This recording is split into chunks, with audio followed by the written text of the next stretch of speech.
Hello friends, माझं YouTube channel Soni ट्युटोरियलवर तुमचं मनपूर्वक स्वागत आहे. आज आपण FYBA HEN हेन 101 हिंदी व इंग्रजी भाषाचा अधिष्ठान अभ्यासक्रम या बुक्समधून अभ्यास बघणार आहोत. लेसनवरचे IMP टॉपिक्स बघणार आहोत. अभ्यासाला सुरुवात करण्याआधी जर तुम्ही माझ्या चॅनलवर नवीन असणार तर चॅनलला सबस्क्राईब करा. सबस्क्राईब केल्याने मला आणखी व्हिडिओ बनवायला प्रोत्साहन मिळते. व्हिडिओला लाईक करा आणि जास्तीत जास्त तुमच्या फ्रेंड सर्कलमध्ये शेअर करा, जेणेकरून दुसऱ्याला सुद्धा याचा उपयोग होऊ शकेल.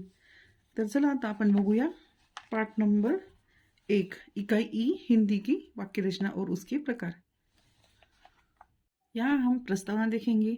प्रस्तावना में हमें कुछ बातें सूचित की हुई है, जैसे कि भाषा के मूल में होती है ध्वनि, ध्वनियों से बनते हैं अक्षर या वर्ण, अक्षर या वर्णों से बनते हैं शब्द, शब्दों में जब प्रत्यय लगते हैं तब वे बनते हैं पद, और वाक्य पदों से बनता है.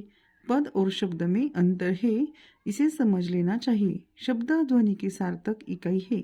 बिना अर्थ के शब्द नहीं होता, पर इस शब्द के भी दो रूप होते हैं. एक वह रूप जो शब्दकोशों में मिलता है और दूसरा वह रूप जो वाक्य में प्रयुक्त होता है.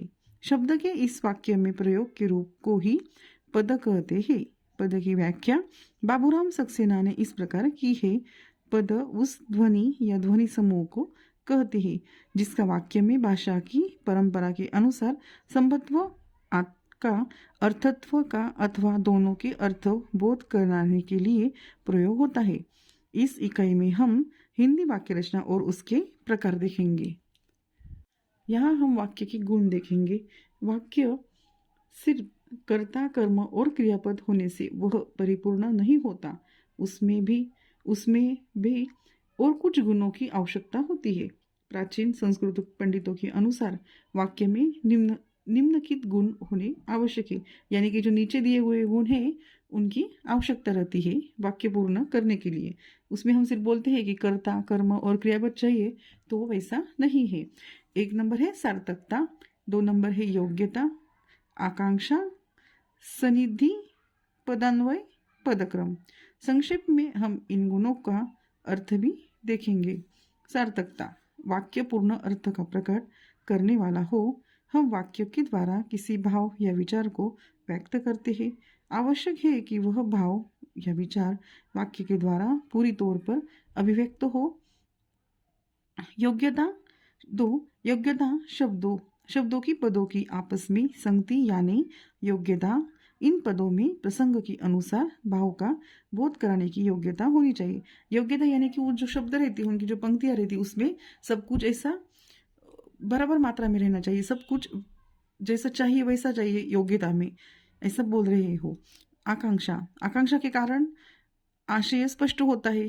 उदाहरण के तौर पर केवल राम कहर कर चुप हो गए तो हमें यह आकांक्षा रहेगी कि राम कौन है, उसने क्या किया वगैरह. अंत आकांक्षा की पूर्ति के पद भी होने चाहिए. जैसे राम वकील बन गया, राम वकील बना, कुछ क्या बना तो वकील बन गया, उसमें कुछ अर्थबोध वाक्य है.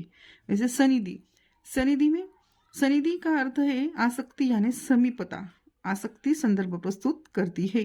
पूर्वाभास संदर्भ न हो तो बात अटपटी या निर्थक लगती है. उदाहरण के तौर पर पहले कहा जाए चलो और काफी देर बाद कहा जाए बाजार, तो इससे कोई अर्थ नहीं निकलेगा.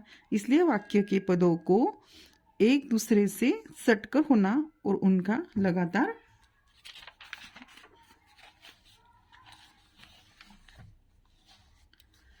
उच्चारण या लेखन होना आवश्यक है. पदान्वय, अनन्वय से तात्पर्य है संगति या संबंध. वाक्य व्याकरण की दृष्टि से ठीक हो, यानी वाक्य के पदों में लिंग, वचन, कारक, पुरुष आदि की एक रूपता रहे. संसार में मुख्य 2 प्रकार की भाषाएं हैं, योगात्मक और अयोगात्मक.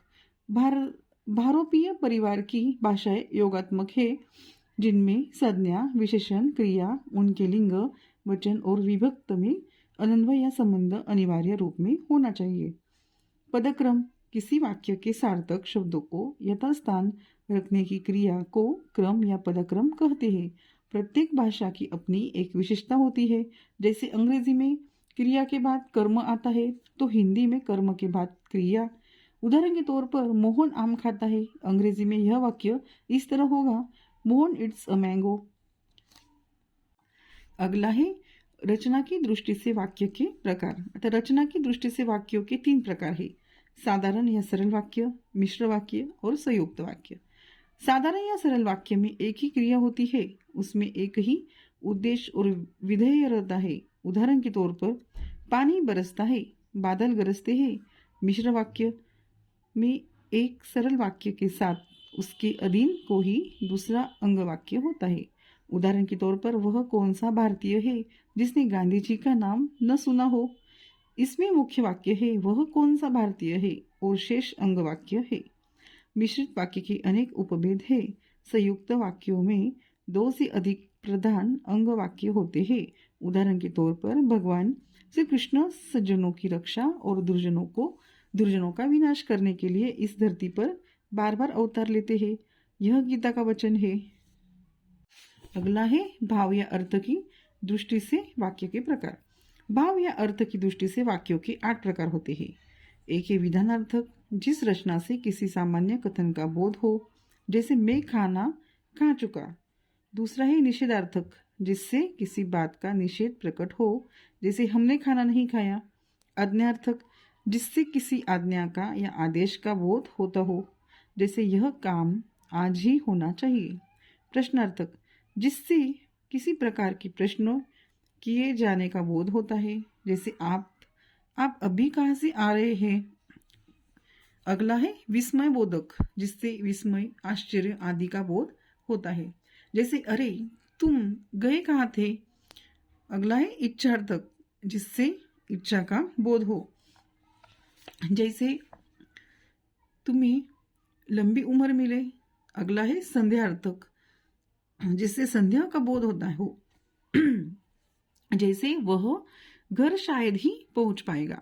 अगला है संकेतार्थक, जिससे संकेत का बोध हो, जैसे पानी न बरसता तो सारी खेती सूख जाती। एक भाषा का दूसरी भाषा पर प्रभाव पड़ता है, उस प्रभाव के कारण उस भाषा की पदावली में, संरचना में फर्क आ जाता है। जैसे विदेशी भाषा के प्रभाव के कारण हिंदी में दीर्घ वाक्य रचना का प्रयोग होने लगा। फारसी भाषा के प्रभाव के कारण हिंदी में की लगाकर वाक्य रचना करने की पद्धति विकसित हुई। वाक्य रचना की दृष्टि से वाक्य का गठन 2 रूपों में विभाजित होता है। उद्देश्य विधेय वाक्य में प्रतिपादित विषय उद्देश्य कहलाता है तथा उसके लिए जो विधान किया जाता है वह विधेय कहलाता है। यह हमारा टॉपिक्स खत्म हो रहा है। यह लेसन इम्पोर्टेंट है क्योंकि जो आपकी एग्जाम रहती, सॉरी, मई या जून में आपकी जो एग्ज़ाम रहती है ना, मई या जून में, उसमें आपको इस लेसन पर इस टॉपिक पर आपको प्रश्न आ सकता है। इसलिए मैं आपको बता रही हूँ कि आप इसका अच्छे से इसकी पढ़ाई करना। अब मैंने बताए हुए बातों को सुनकर आप ध्यान में रखना पढ़ाई। तो फिर मिलते हैं अगले वीडियो में अगले लेसन के साथ। तब तक चैनल को सब्सक्राइब कीजिए।